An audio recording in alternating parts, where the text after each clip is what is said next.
Hey, what is up guys, this is Griefdrums, and today we're going to be taking a look at Homefront the Revolution. Now, I've been doing a playthrough of this, or at least I started to do a playthrough of this, managed to get to 2 episodes, and I haven't done any more, and there's a good reason for that. The game itself is shit. I mean, to just put it bluntly, it sucks. I have tried so hard to get along with this game. So the price tag on this game is between £50 and £60 British money. I ended up using a load of club card vouchers and it brought the price down to £12, and you know what? That's about what it's worth. It really is. If you own it, you may like this game, and I'm not taking that away from you at all. Obviously, there are games out there that I'm not going to like that other people are.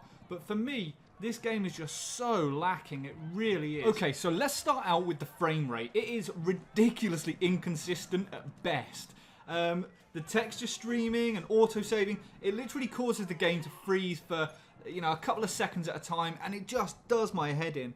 You can't get into a story in which every few seconds it pulls you out because the game is stuttering or jittering. So that for me took away from it massively. Secondly, on a next-gen console, we shouldn't be seeing such low frame rates. We should be seeing like 60 frames per second, or at the very least 30. But not 25, you can't play like that. One of the biggest bugbears for me in this game is the non-playable characters. You will see one of them and then walk around a corner and see the exact same one. There is so little effort being put into this.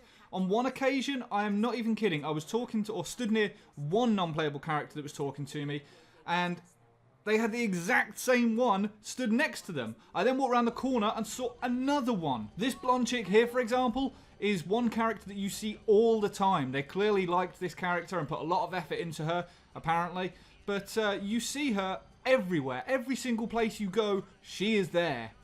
And as far as I'm concerned, that shouldn't happen. You shouldn't see the same NPC everywhere. It is just sloppy. The non-playable characters are stiff, they are, you know, the animations are terrible, the lip syncing is awful, and they always sort of like face the wrong way when you're speaking to them, or when they're speaking to you, which is frustrating.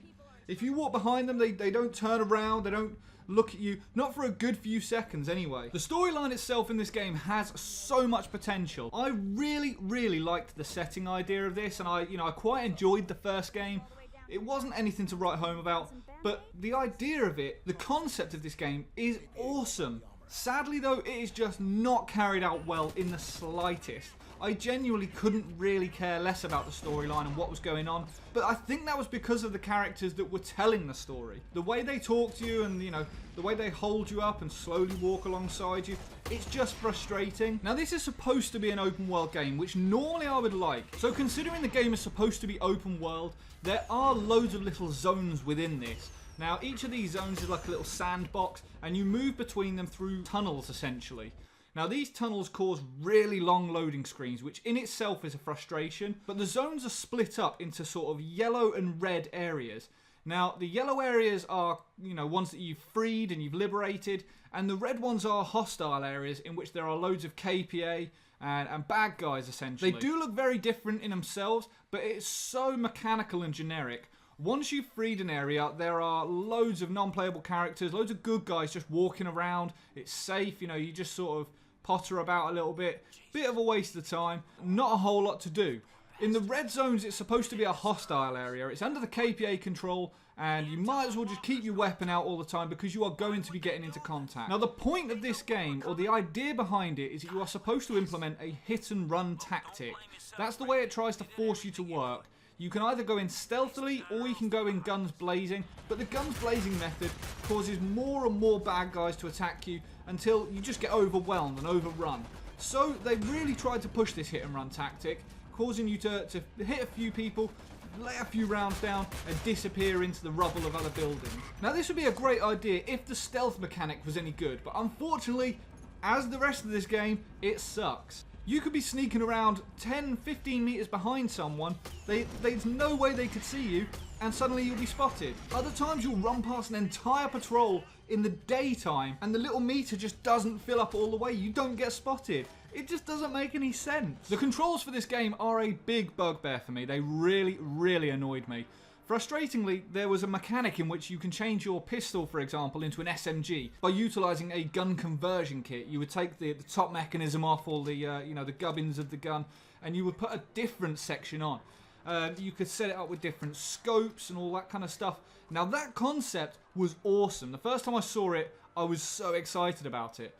But the more I got into the game, the more I realised that the controls to do this were just shocking. Because you've got to utilise your analog stick, you obviously can't move using it.